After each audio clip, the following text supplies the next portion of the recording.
I want to introduce Sharon Chatten, who's a dear friend of mine for a very long time, who happens to be a brilliant acting coach, theatrical acting coach.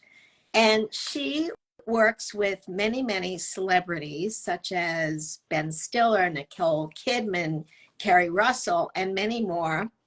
But she also works weekly in classes with everyday working actors like all of you who are here with us today.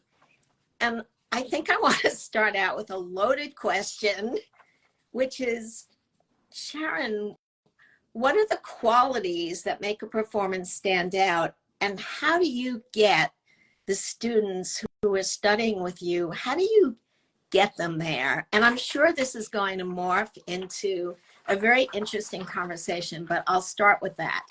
Yeah. Well, there's a lot of ingredients to what captivates you, but for me, the number one is believe them. To feel like a real person instead of someone sticking it up and acting, and you could feel them not really living the story. They're pretending they are. They're pretending they're thinking. They're pretending they're doing something. They're pretending they're reading and they're not reading. They're pretending they're thinking. They're not thinking. And so, how do I get there? Boy, I stop and start the scenes. I'll say, stop. I don't believe anything you're saying. Could you say that again, please? Could you say that to me? Like, how would you say that to me? Like, do you mean what you're saying? Like, what? I'll just stop them. I'll say, I didn't believe a word you said. Now and I think that they need to develop a truth radar where a part of you knows that's so phony. I don't talk like that. Now, we're not talking about character work because that's a whole other thing. But most people have to establish as well, their unique self first so that you can pick up any material and be a real human being using your own personality, your own intelligence, your own sense of humor. And then you could do character work. But it seems like people have a real hard time bringing their unique selves to their work. And you just have to keep training until it's like ear training where they suddenly can hear. If my sister was over there and I said that, she'd say, "Are you acting? Just talk to me," So it's developing that ear, Terry, I think. Well, you must do something special because it would be very different if I was listening to a scene and said, "Oh, I don't believe you. Do it again." I mean, you must guide them some way. I know you have something called relaxation process. Is that part of it, or? All the emotions of your life are stored in the isolated muscle groups of your body. That's science, neuroscience. And the way you tap into those are through the five senses, which is also neuroscience.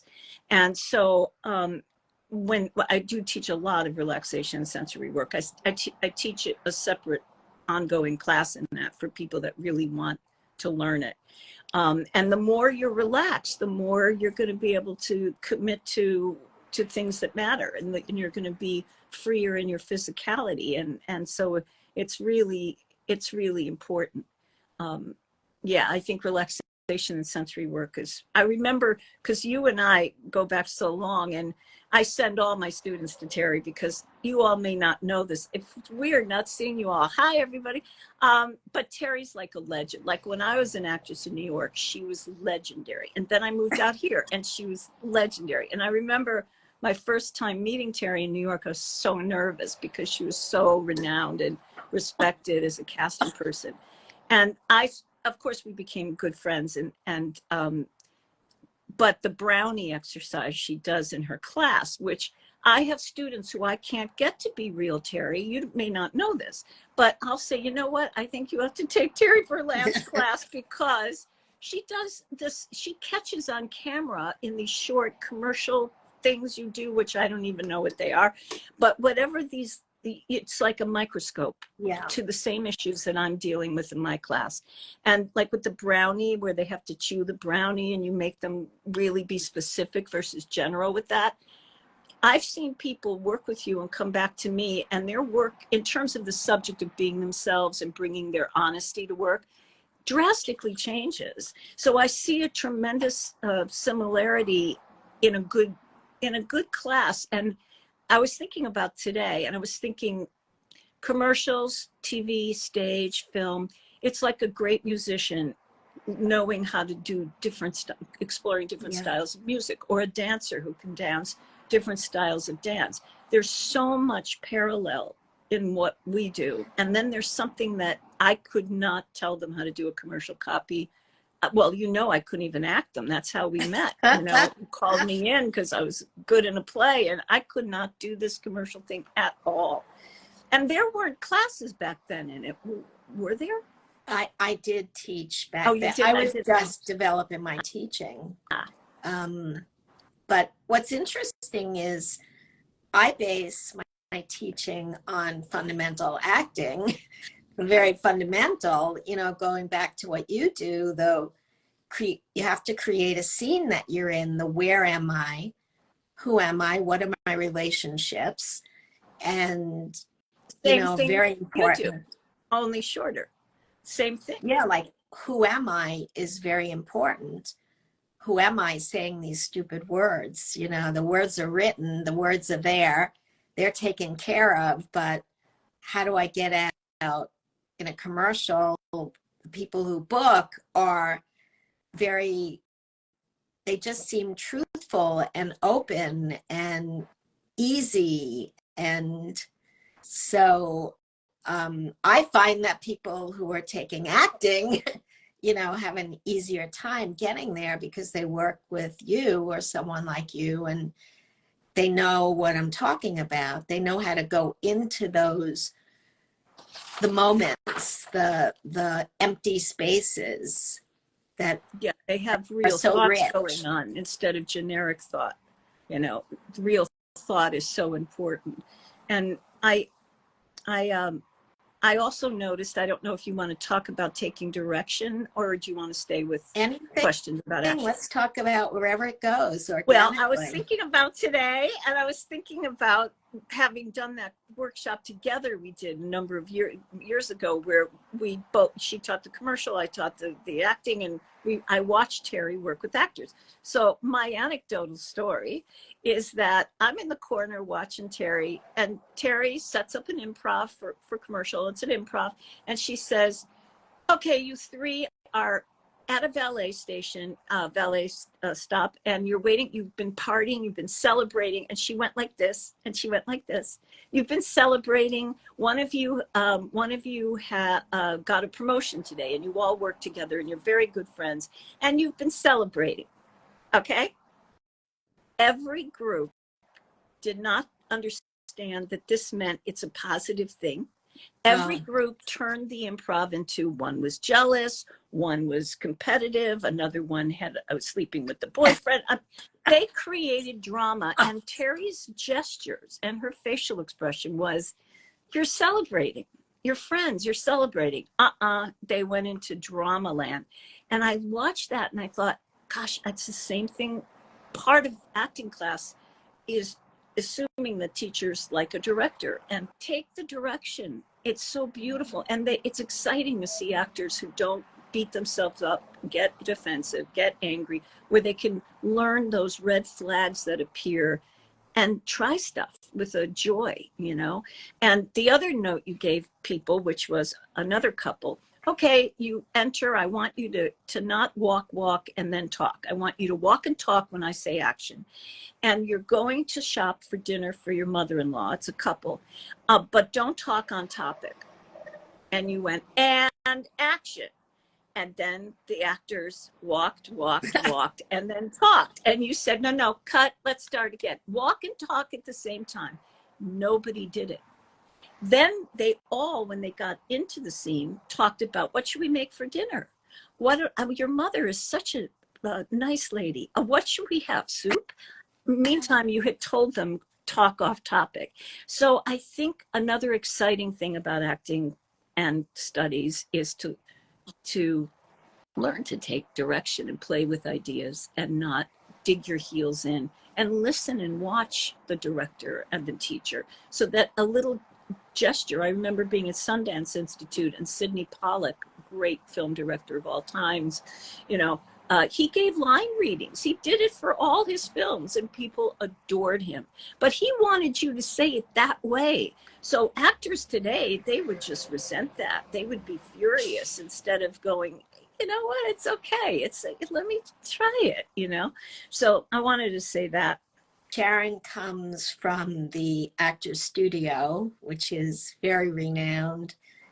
Who was there when you were there back in your early days? Well, it was because Lelia Kazan and I starred in a play that he directed and wrote. Arthur Penn, who I starred in a play that you saw, Hillbilly Women, that he directed. Strasberg, Cheryl Crawford, the great Harold Clurman, who I adored.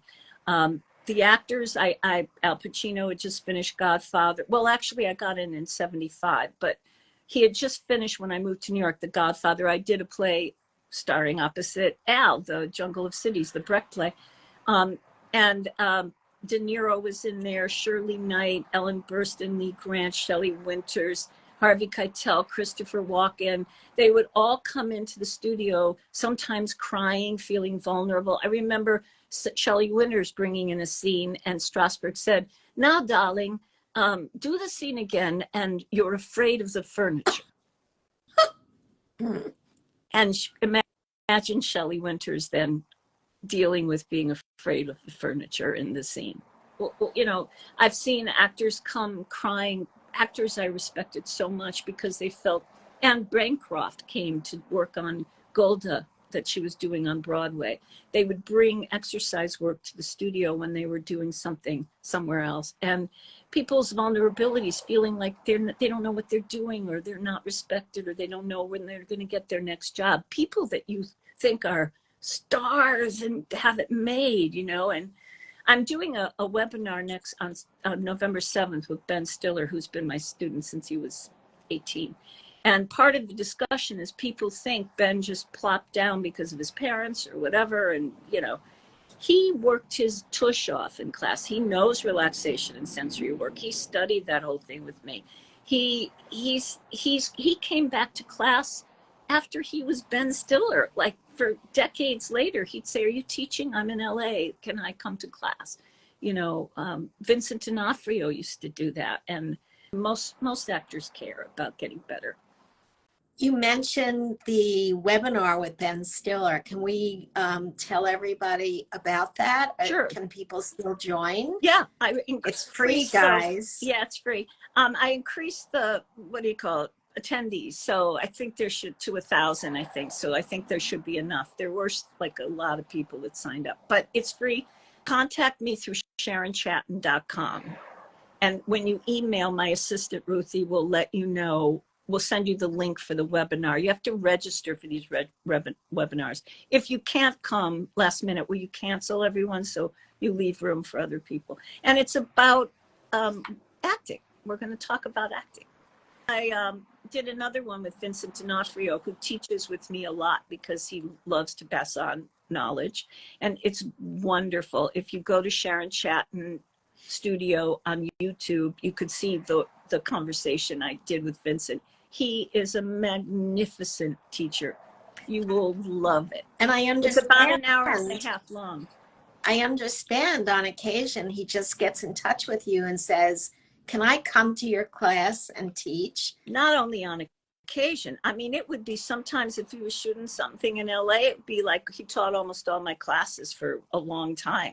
Or he'll land at LAX and he'll say, "Are you teaching today? Can I come teach?" Or he'll finish his shoot for the day. And then he'll say, "Are you still in class? I'll pop over." I mean, he's inspired to teach. He loves it. Go to Ben Stiller's webinar with Sharon. November 7th at 4 p.m. Pacific time. It's free. Go to her YouTube and see Vincent D'Onofrio's past 2 webinars. This brings me into that I know you work with celebrities on a film or a TV show. Now they already know how to act. Yeah. So, like, why are they coming to you? I know there's something about what choices should I make. A lot is about choices, right? Can you talk about that Yeah, a little bit? it's script analysis is fascinating to me, and most of the time it's script analysis, but then we actually get into the acting of scenes and stuff too. And I think it's the actors that want that are actors that don't want to just show up on set and then hope in that 1 to 3 or 20 or whatever it is takes, it'll be there, because you don't want to, you want to get it into your voice and body and get your ideas to see, to explore, and make sure you like the choices that you're making. And it's hard to do that by yourself. I mean, you need a third eye. So in a way, an acting coach, when you find one that you like, in a way they have the same taste as you do. That's why you pick them, because you go, oh, I like where they're, I have a third eye here because I can't watch myself. And so I need somebody who has taste, my same taste, to kind of go, no, let's try this, let's try this. So it gives you it gives those actors who crave it a gymnasium.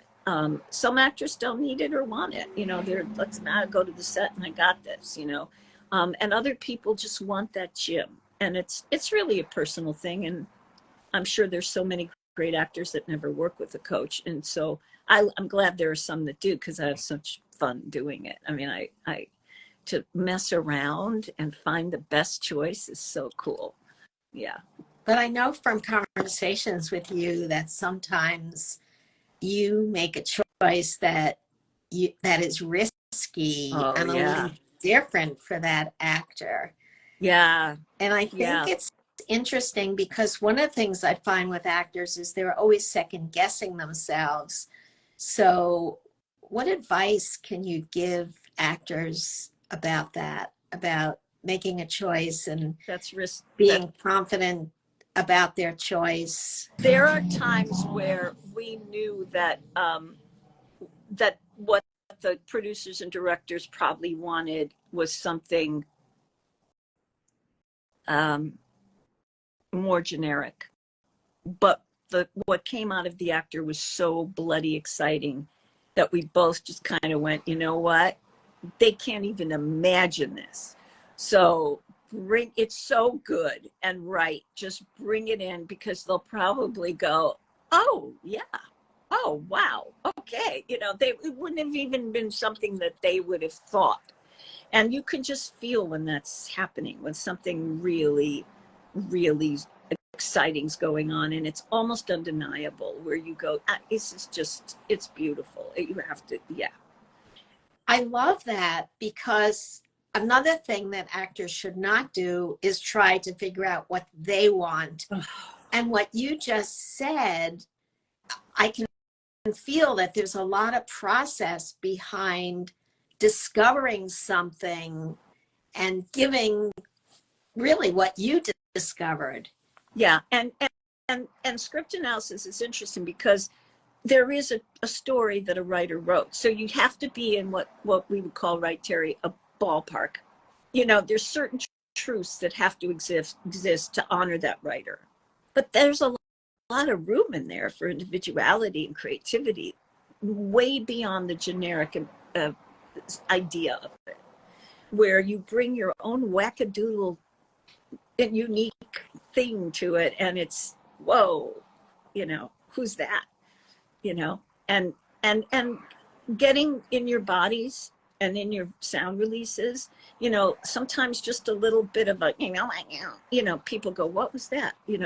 Or if someone goes, me, or something, you just, because there's a little bubble in you and you physicalize it instead of just it, the character's a party animal and they want to party, instead of going, maybe there's something you do with your whole body that's kind of wacky and cool, like a little dance thing for 2 seconds.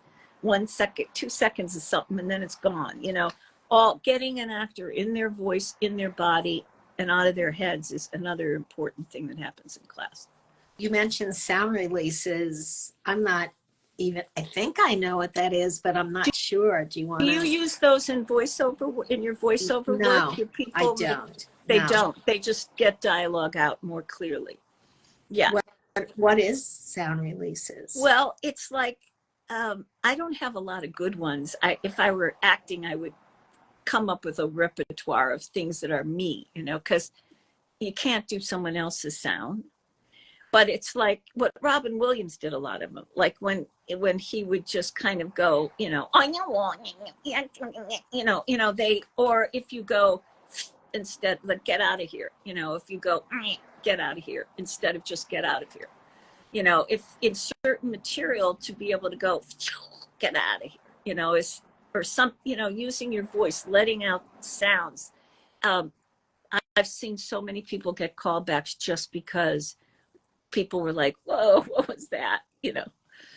A lot of times. It's just people see these tapes, tape after tape after tape. And to see something pop that's just unique to someone else. I remember coaching Marg Helgenberger once, who's also a dear friend of mine, as you know. And I said to her, it's like this, Marg. And I did a Sharon gesture and sound. It said, it's kind of like, and I did my thing. And so then she did it. And it was so funny because it's not Marg at all. I mean, it was ridiculous. And then she found the one that was hers. And then I tried hers and it was phony on me because it didn't work, because it came out of her and it comes out of me. So you have to kind of be free with abstract sound, be free with physicality, do let your whole body feel something instead of just your mouth, the words coming out of your mouth. That's fun. I could talk about the self-taping issue. Oh, please do.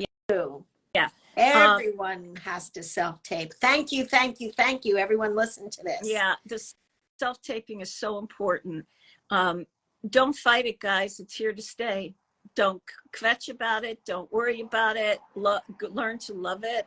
I remember a Philip Seymour Hoffman quote that something like, every audition is another opportunity for me to do my art with someone else paying the rent. Oh, I love that. So that's when you guys used to, have offices and so that's how he took auditions. And it's the same way with your self-tapes. I think once you get your equipment, that doesn't have to be, I have a whole list. If you want to email the studio, I have a whole list of equipment. We can even forward it on to you.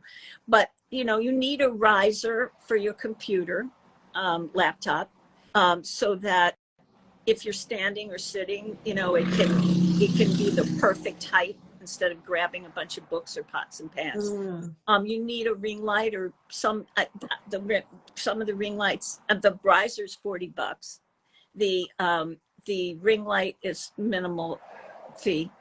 Once you get that set up, and then you need a high bar stool, so that if you want to stand, this is for theatrical, if you want to stand in the scene and it's in the scene they sit, if you have an adjustable high that goes high bar stool, then you don't go out of frame. There's not suddenly a ton of space above your head when you sit.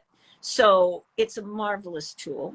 The other tool that's great is getting a second riser for the tripod that rises the computer. Get a second one so that it's in front of you for props and things, so you can have activity without us seeing it. We don't want to see the table and the fork and the knife, or we don't want to see all the paperwork you're monkeying around with. But your body changes when you go and get something over here, and then you do something here. Your body changes during dialogue, but we don't have to see the props. We don't want to see those particularly.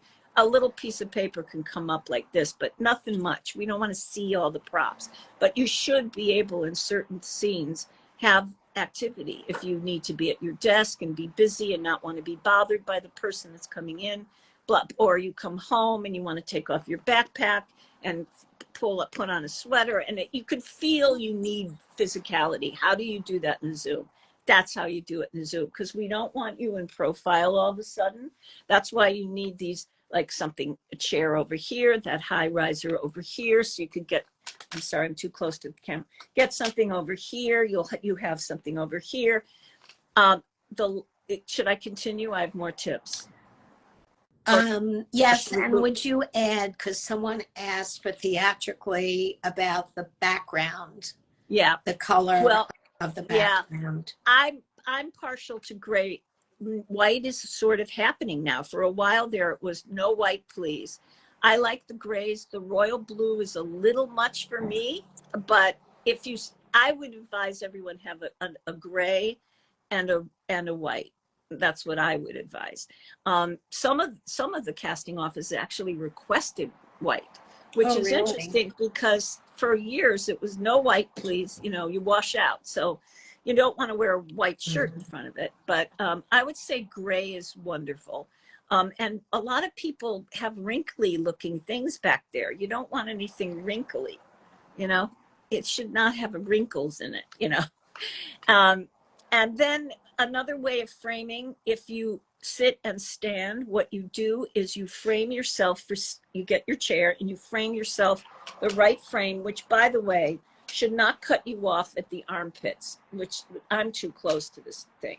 It should be like 4 inches above your navel, like somewhere between under your breast and your belly button, somewhere in there, and up, because you look like you're a cut off. There's no human being there if you cut it at the armpit. Um, the cutting off the framing. So you frame yourself perfectly seated. Then if the character has to enter, it just can't be done in another way. You walk backwards until your head is at the top of the screen and you mark the floor, and that's where you stand. And then you come right back down and sit in your place when it's time to sit. So we see you standing, but and then that's how you frame it. You frame it for the seated position. Now, do you find that there's a lot of more scenes where people are sitting rather than standing?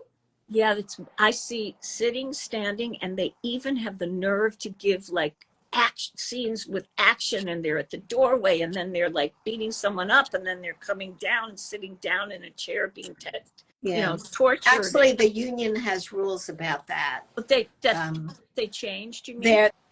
The union is leaning very hard To on rules. 5-page, yes, including, thank goodness, the 5-page maximum. Poor Yes. actors were having to memorize 12 pages of dialogue. That's so common, and it's infuriating. And so I'm hoping this 5-page maximum thing is going to happen for everybody. Yeah, I want to ask you about, because when people would come in for theatrical auditions, no one was ever expected to be memorized. You were supposed to have the sides in your hands, so you're not off book. So what happens now with the self-tapes? When a casting director says, don't worry about the lines, they don't really mean it. They just don't want to deal with you even asking that question. You should be off book, man. And like off book. And what's really interesting is, I won't say who, but a lot of really renowned actors are sending in tapes for certain projects. They're all off book. It's always the actor that's never booked anything that's complaining about having to learn their lines. These people are, even when they're like shooting something, their schedule is 6 days a week, 16 hours a day. They have 2 kids. They're like, they've got strep throat, whatever. They know their lines when they send in that tape, man. I don't know how they do it. But it's interesting. The most exciting actors I've ever worked with are the ones that never complain and are so disciplined and hardworking, and they just do what they're supposed to do, and they just. Yeah. Well, there's teleprompters now on the phone, and then ones that the actors are putting over their phone that have a mirror that reflects. So for the theatrical, for commercial, they're using the phone, and theatrical, they're using that. It's not expensive. It's an app that you have on your phone. I think it's great. And if you're an actor that can do your great work with it, it just depends if you're someone that can do it, or if you're someone that it looks weird. Yeah. All right. well, we're coming to the end. So I just, this was such great information. I want everyone to be reminded they can join Sharon's webinar with Ben Stiller and go to, Sharon, is it Sharon? Sharon Chatten Studio on YouTube to see Vincent's talk, which is about an hour and a half long. He really goes into stuff. Yeah. Tell them the email again. Oh, yeah. Go to SharonChatten.com, which is my website. And if you click contact, when you type in what you want, just say, can I have the webinar Ben Stiller link? And Ruthie will send it. I wanted to say, I have on the SharonChatten.com, I have my client list. And I've worked with an enormous amount, I mean, a crazy amount. And I'm very protective of them. And I just have to say, I know it's just full disclosure. I only worked with Nicole Kidman once because her teacher is a dear friend of mine, Susan Botson, who's a wonderful acting coach. And Susan was not able to work with Nicole on one film. I just have to say that because I feel like I don't want to be a teacher that because she is on my list. But I just, in full disclosure, there was, and I have to say, could I tell you about working with Nicole? So I didn't know her. And so Susan said, work with Sharon. So I went to meet with her, and she cared about acting so much. And she had just finished a portrait of a woman with that great woman film director. Anyway, she just finished this project, and she was telling me about working on this movie. And on this movie, they wanted her on set all the time, not in her trailer, in period costume, in case the director wanted to shift the camera to Nicole at any point. And so Nicole's just telling me this very, intellectually and stuff. And then she lifts up her hand like this, and she says, because she's trained by Susan in sensory work, and she goes, and if ever, it was a long day. She said, so if ever I was losing my preparation, all I'd need to do was this, and I would get my mother back. And that little thing like this. And I said, what is that? She said, my mother used to rest her two fingers on my two fingers like this. And so I would just go like this, and I can get it back.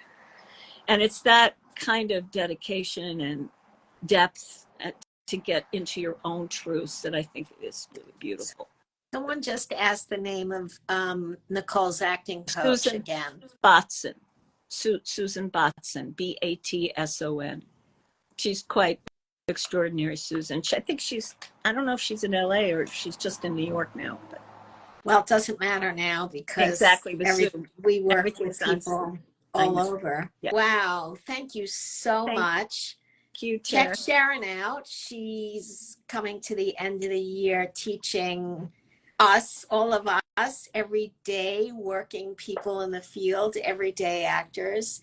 And I have one commercial acting workshop left, and there's still spots for next Wednesday, November 9th. And you can go to terryberlandworkshops.com. Speaking of your class, an agent called, a couple of clients asked about how do I got to get a new manager, got to get a new agent. And I asked an agent friend of mine, and they said, get in a good commercial class and, start booking commercials because it can change your career nowadays. It's true. The clips you get from it and what you learn about camera and honesty now, and also the commercial agents start to handle theatrical more and more. Much. And so I thought that was really interesting. Yeah, very much so. Well, I just want to acknowledge everyone. Everyone's thanking you, Sharon. Thank you, guys. I wish I could see all of your faces. Me too. Okay. Thank you so much. This was brilliant. Oh, I had a great time. And the whole thing will be posted so you can watch it again. We'll get you a copy of it, Sharon. Great. Thank you. And I'll see you at the theater. I know, we're going Friday. Out to the theater. Okay, we go to the theater all the time, guys. I hope you as actors go. Bye.